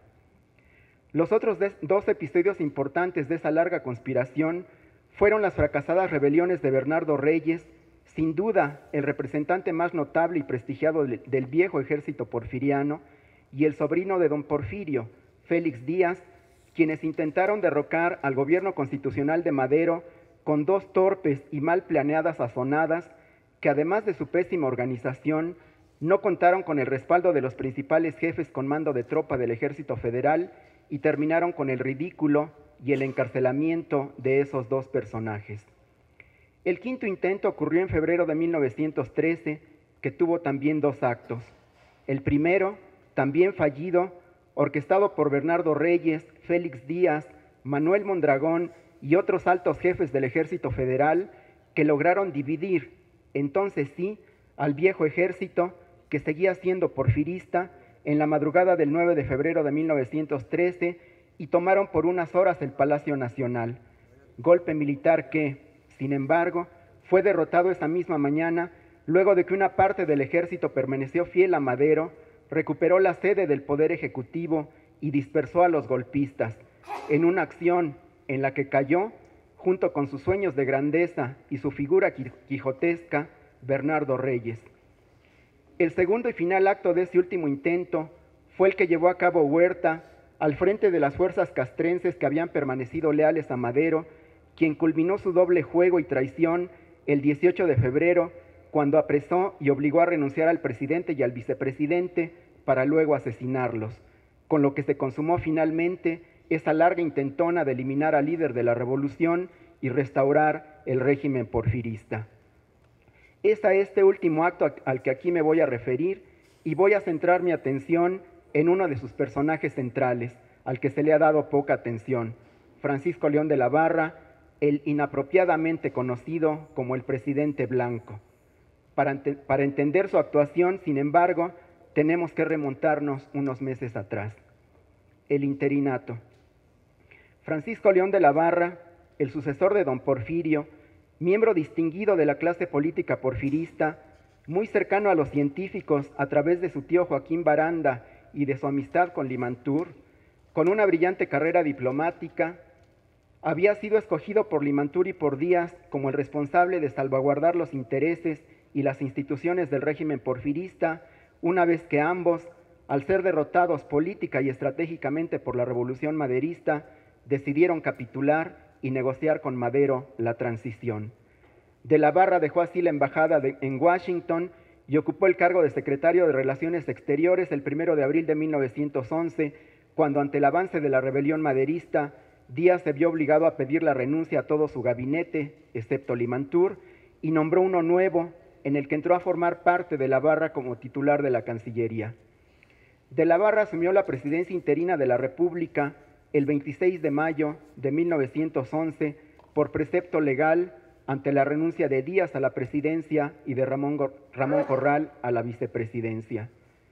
La actitud de la Barra, institucional, discreta y de bajo perfil al principio, al igual que la del resto de los sectores más vinculados al porfirismo, que no sabían bien a bien el alcance que tendría el proyecto maderista y estaban a la expectativa de las iniciativas del jefe revolucionario, fue cambiando paulatinamente en la medida en que advirtieron que Madero no pensaba llevar la revolución hasta sus últimas consecuencias, que no era partidario de aplicar reformas sociales y económicas profundas, que mantuvo su compromiso de desarmar a las tropas revolucionarias que lo llevaron al poder, que respetaba a las instituciones y principales actores del régimen porfirista y, sobre todo, como consecuencia de las divisiones internas, de las ambiciones y rivalidades de algunos de sus más prominentes líderes y del disgusto de los nuevos jefes revolucionarios que habían emergido con la revolución y que fueron forzados a desarmarse y quedar relegados en el nuevo reacomodo del poder. Esa actitud cautelosa y mesurada de León de la Barra de los primeros días de su gobierno se transformó en una de un marcado protagonismo, separación y confrontación casi abierta, aunque guardara las formas, con Madero en varios asuntos medulares que culminó con 2 episodios: la fallida negociación y ruptura entre Zapata y Madero y la efímera aventura electoral de León de la Barra cuando intentó ser candidato presidencial contra Madero, a la que renunció al darse cuenta que no podría derrotarlo y en su lugar buscó ganar la vicepresidencia de la República compitiendo contra José María Pino Suárez. Detengámonos un poco en estos 2 acontecimientos. En el asunto de Morelos, de la Barra había confiado en que Madero conseguiría el licenciamiento zapatista a través de la negociación. No obstante, la lentitud del desarme y las noticias de alarma de los hacendados morelenses contra los zapatistas hicieron que León de la Barra y su secretario de Gobernación, Alberto García Granados, de acuerdo con los altos mandos militares, decidieran obligar a los rebeldes zapatistas a desarmarse con el ingreso del Ejército Federal, que el 9 de agosto ocupó Cuernavaca con una fuerte columna al mando de Victoriano Huerta. Para evitar la ruptura, Madero se desplazó personalmente a Morelos y restableció las negociaciones con los líderes zapatistas. Sin embargo, de la Barra y los altos mandos militares no estaban de acuerdo en hacer esas concesiones, por lo que, en abierto desafío a Madero, de la Barra y Huerta decidieron que la columna federal hiciera un movimiento envolvente para apresar a Zapata el 19 de agosto. Esa provocación tuvo el efecto esperado. Los zapatistas respondieron y se reiniciaron las hostilidades. Zapata interpretó todo como una maniobra en la que estaba involucrado Madero y lo consideró un traidor. En el episodio morelense, los testimonios muestran con claridad el doble juego y la doble intención que tuvo de la Barra en él. Las garantías que ofreció en reiteradas ocasiones a Madero de que no avanzaría más el Ejército Federal y que no haría movimientos ofensivos contra Zapata fueron desmentidos por las decisiones en sentido contrario que tomaba junto con sus ministros y con las acciones emprendidas por Victoriano Huerta, que no eran iniciativas suyas, sino que las hizo en concierto con el titular del gobierno provisional. De la Barra y Huerta actuaron no solo desde la óptica de la razón de Estado, que no podía permitir la existencia de un grupo rebelde armado que se resistía a licenciarse, sino que deliberadamente buscaron someter al zapatismo sin tener en cuenta que con ello minaban la autoridad de Madero y ponían en riesgo su vida. Algunos testigos de esos hechos, como Diego Arenas Guzmán, incluso afirmaron que este último era el propósito deliberado de León de la Barra y de Huerta, provocar que Zapata, al verse traicionado, fusilara a Madero, con lo cual se anotarían un doble éxito, pues no solo eliminarían al incómodo líder coahuilense, sino que sería uno de sus propias filas quien lo haría. Para Madero quedó claro el papel de complicidad del presidente interino con sus enemigos, encabezados por Bernardo Reyes, en esas maniobras, y se lo dijo con voz fuerte en una carta en la que le reclamó su alejamiento del proyecto maderista y en la que le reprochó su inacción o su complicidad ante los múltiples actos contrarrevolucionarios que se estaban desarrollando en muchos lugares del país. Sobre todo, le recriminó que hubiera nombrado a Huerta jefe militar de la columna federal encargada de garantizar el licenciamiento de las tropas zapatistas sin el consentimiento del subsecretario de Guerra, José González Salas, así como su pasividad ante la abierta actividad conspirativa de Bernardo Reyes, cuyo punto culminante fue la actitud provocadora y desafiante del reyista Victoriano Huerta en el conflicto de Morelos. En esa larga misiva, Madero le criticó que no hiciera nada ante las acciones de Reyes, quien estaba, y cito, intrigando activamente en todos los ramos de la administración, estando perfectamente comprobado que conspira y prepara un levantamiento en armas, y enfáticamente Madero lo expresó. Usted, con una fe ciega en la fidelidad del ejército hacia usted, olvida que no es contra usted contra quien se medita un levantamiento, sino contra mí. Usted también, rodeado por no sé qué influencias, inconscientemente facilita a Reyes su obra. En resumidas cuentas, los del antiguo régimen, aliados bajo la bandera de Reyes y de Ver Estañol, en vista de las consideraciones con que usted los trata, se han ensoberbecido a tal grado que conspiran abiertamente en toda la República. En el afer morelense, de la Barra se había atrevido a desafiar a Madero y actuó abiertamente en contra de los planes del jefe de la revolución. Actuó con todo el poder de la investidura presidencial, a pesar de que sabía que ese proceder lo iba a distanciar de Madero, y lo hizo premeditadamente como parte de un plan en el que sin duda coincidía con Reyes y con otros de los principales enemigos de Madero. Hubo además otra coyuntura en donde una vez más de la Barra se enfrentó políticamente con el líder de Coahuila, las elecciones presidenciales organizadas durante el interinato. León de la Barra reiteradamente había expresado que no competiría en las elecciones como candidato y que su papel se restringiría a organizar un proceso electoral limpio y equitativo. Sin embargo, cuando el recién creado Partido Católico Nacional celebró su convención nacional para definir sus candidatos en las elecciones federales de agosto de 1911, la mayoría de sus delegados consideraron que el candidato presidencial que mejor representaba sus principios de mantener el orden, respetar la propiedad y fortalecer a las instituciones era León de la Barra, y le propusieron que aceptara su postulación.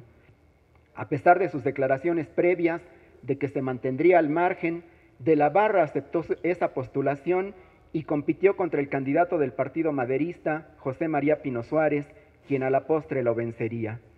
Al parecer, el ejercicio del poder presidencial sedujo al mandatario interino y despertó en él la ambición de ocupar la silla presidencial no solo provisionalmente, sino como presidente constitucional. Y tal vez no era solo ambición personal, sino también las presiones y el apoyo de los grupos conservadores que veían en él al defensor de sus intereses y quien debía preservar el orden y la legalidad y poner un dique a los grupos revolucionarios. Ver Estañol expresó con mucha claridad este respaldo de los grupos pudientes, y cito, a pesar de todo, o mejor, precisamente porque se veía que cuanto de desorden persistía en el interinato era debido a la presión del maderismo militante, una corriente de buena voluntad venía formándose alrededor del presidente de la Barra. En casa, los hombres de negocios, las clases ricas y acomodadas y los prelados católicos, en suma, la crema de los conservadores, miran en él algo así como un dique contra la amenazante inundación popular. Sigue la cita, y a medida que se pone de contraste la moderación y la prudencia de sus palabras y de sus actos, con la exaltación e incontinencia del discurso y la acción de Madero y sus corifeos, a medida que los exinsurrectos continúan asaltando poblaciones, incendiando fábricas, asesinando en masa a personas indefensas y esparciendo la anarquía, mientras los bajos fondos sociales, asusados por los agitadores, recorren las calles de las ciudades, lapidan las casas de los particulares y vociferan contra quienes no son maderistas rabiosos, a medida, en fin, que la demagogia crece y se abulta y propaga, el número de los simpatizadores del presidente interino aumenta, no ya entre las clases superiores, sino en las capas intermedias de la sociedad. Todos desearían ver en él la energía suficiente para reorganizar al ejército, robustecer materialmente su posición política y poner coto al caudillaje en el campo, a la intriga en las ciudades, a la arrogancia creciente de la camarilla maderista. Fin de la cita. La decena trágica. En el gobierno de Madero, de la Barra siguió ocupando un papel destacado en la escena pública. Después de una breve estancia en Italia, regresó al país el 5 de abril de 1912 y muy pronto desplegó una intensa labor política que lo llevó a obtener un escaño en el Senado y luego a ser gobernador del Estado de México, postulado por el Partido Católico Nacional, el Liberal Evolucionista, el Liberal Rojo y el Independiente. Así pues, el presidente Blanco había logrado mantenerse en los primeros planos de la política nacional cuando estalló el largamente anunciado cuartelazo de un sector del ejército contra Madero la madrugada del 9 de febrero de 1913 y era el líder civil más visible y con más fuerza de los sectores conservadores, incluidos los católicos. Por ello, no fue sorpresa que el mismo día que estalló el golpe militar, en la noche, Alberto García Granados, el ingeniero Enrique Cepeda y un ayudante de Victoriano Huerta fueran a buscar a León de la Barra en su casa para pedirle que se entrevistara con Victoriano Huerta, quien le quería consultar su opinión sobre los acontecimientos que se habían precipitado ese día. No se sabe si esa reunión se llevó a cabo y, de ser así, lo que habrían tratado en ella. Tampoco si llegaron a algún tipo de acuerdo. Lo que sí se sabe es que, al día siguiente, De la Barra le escribió una carta a Madero en la que ofrecía sus servicios como mediador entre los rebeldes felicistas atrincherados en la Ciudadela y el gobierno. Madero, que tenía motivos de sobra para desconfiar del antiguo expresidente interino, le respondió que no negociaría con los alzados. A pesar de esta negativa inicial, Madero recibió en Palacio Nacional un día después a De la Barra, quien le reiteró su disposición para servir de intermediario, a lo que Madero una vez más se negó. De la Barra, mientras tanto, se había refugiado junto con su familia en la embajada inglesa ante el temor de que el fuego de artillería cruzado entre los felicistas y las fuerzas del gobierno alcanzara su casa en la colonia Roma. El día 12, estando en la embajada inglesa, De la Barra fue citado a una reunión con otros senadores para discutir lo que estaba pasando y la actitud que debían asumir. Al parecer, las reuniones del expresidente con Huerta, con Madero y con los senadores fortalecieron su decisión de intentar mediar en el conflicto, porque al día siguiente, cuando Felipe Ángeles acudió a ver al embajador inglés a la legación de ese país, De la Barra aprovechó para conversar y convencer al general para que lo apoyara ante Madero y éste accediera a aceptar sus servicios como mediador. Ángeles debe haber visto alguna utilidad en esa oferta, pues al día siguiente, 14 de febrero, por la mañana, fue a buscar a De la Barra y lo llevó personalmente a ver a Madero a Palacio Nacional. La reunión de León de la Barra con Madero, según manifestó el propio expresidente al diario El Imparcial ese día, fue una reunión larga y como resultado de ella fue autorizado a conferenciar con Félix Díaz y Mondragón para proponerles un armisticio y que cada bando nombrara 2 comisionados para tratar de resolver el conflicto. De la Barra se dirigió de inmediato a la Ciudadela, donde estuvo más de una hora con Félix Díaz y Mondragón, quienes rechazaron la oferta de Madero y expresaron que la única forma de iniciar conversaciones de paz era sobre la base de la renuncia inmediata de Madero y Pino Suárez, así como de todo el gabinete. De la Barra regresó entonces a Palacio Nacional, donde Madero, al escuchar la postura de los golpistas, manifestó que por ningún motivo renunciaría. ¿Qué era lo que movía a De la Barra para buscar una participación central como mediador entre el gobierno y los rebeldes? Adolfo Gili, en un reciente libro, argumenta que De la Barra astutamente perseguía varios propósitos. En primer lugar, hacer público que Madero sí estaba dispuesto a negociar con los rebeldes, a pesar de que el presidente no había expresado esa intención en público, con lo cual debilitaba la posición de Madero. Al mismo tiempo, fortalecía la posición de Félix Díaz al establecer una interlocución de éste con Madero, pasando por encima de Victoriano Huerta, con quien sabía que había establecido contactos con Díaz desde el 10 de febrero. Gili sostiene que con ello, De la Barra actuaba deliberadamente como agente de Díaz, con quien tenía cercanía. Y finalmente, De la Barra promovía su propia figura al presentarse como el mediador que podía ayudar a resolver el conflicto, atrayendo hacia él los reflectores de la opinión pública. Una prueba de este juego oculto personal del expresidente sería la nota aparecida en el New York Times el sábado 15 de febrero, en el que el diario tendenciosamente informaba de la caída de Madero y exaltaba la figura de la Barra como, entre comillas, uno de los más sanos y seguros hombres públicos de México, congratulándose de que estaba en curso su ascensión a la presidencia de la República. De la Barra había intentado una jugada más audaz en esas horas decisivas en las que se estaba definiendo el destino del gobierno y de Madero mismo. En su reunión con Felipe Ángeles, donde le pidió su apoyo para que intercediera con Madero y éste aceptara la mediación del expresidente, le dijo que Madero debía renunciar y que debía sustituirlo un general, y le dijo, entre comillas, este general tiene que ser un amigo del señor Madero, de toda su confianza y elegido por él mismo. Es decir, de la Barra insinuó a Ángeles que si Madero renunciaba, Félix Díaz no se opondría a un gobierno interino presidido por un general amigo de Madero que no podía ser otro en esas circunstancias que el propio Felipe Ángeles, haciendo a un lado así a Victoriano Huerta. Esa maniobra de León de la Barra y de Félix Díaz, si es que éste estaba involucrado, fracasó. Ante la negativa de los rebeldes a pactar un armisticio, otros actores enemigos de Madero arreciaron sus presiones para que éste renunciara.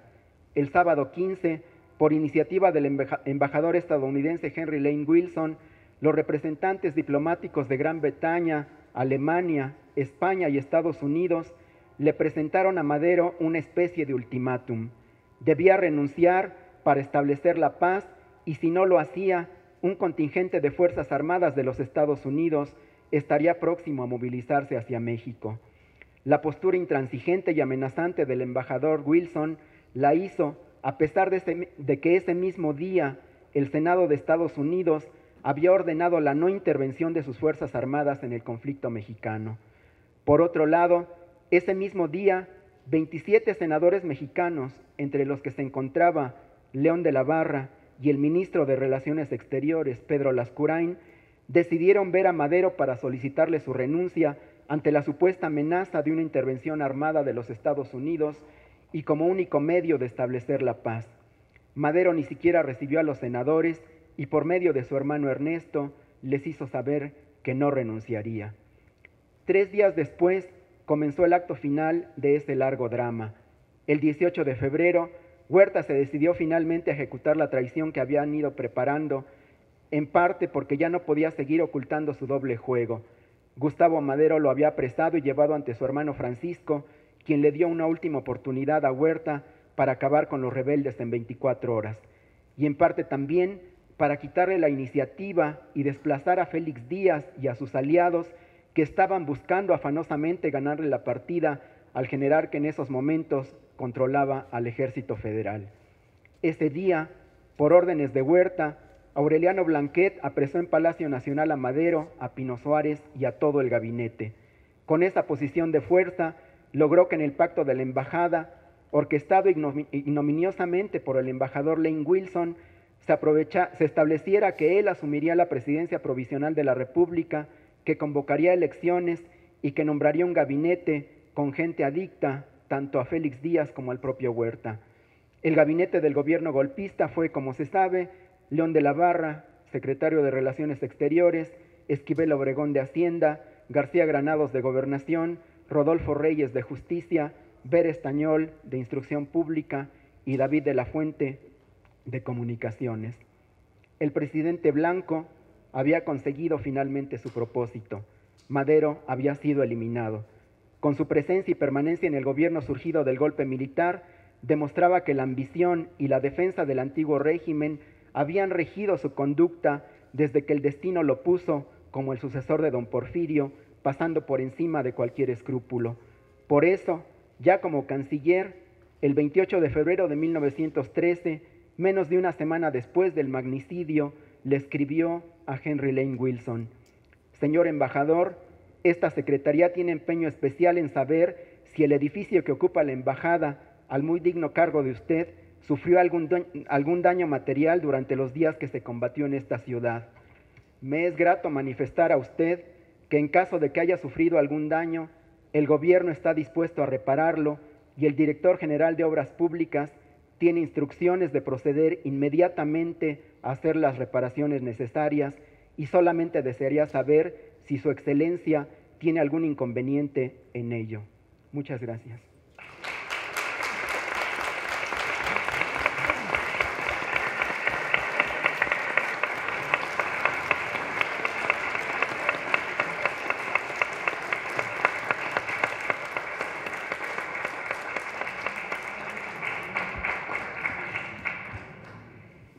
Bueno, yo sé que se van a quedar con muchísimas ganas después de haber oído estas 4 excelentes ponencias de este coloquio.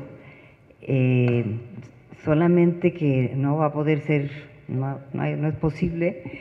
Y yo quiero agradecer, al igual que lo han hecho mis colegas, al INERM, a la directora Patricia Galeana, al doctor Javier García Diego, director del Colegio de México, y al Instituto Nacional de Antropología y Historia por la organización de este coloquio, que debo decirles mañana también a las 10 de la mañana continúa. Y bueno, no me resta más que agradecerles a mis colegas, de verdad excelentes ponencias. Yo creo que han sido realmente muy ilustrativas de aspectos que no conocíamos y que creo que esta crónica de un cuartelazo anunciado está cumpliendo todos sus objetivos. Pues muchísimas gracias y no se vayan, por favor, porque en 10 minutos empieza la otra mesa. Por favor, descansen un ratito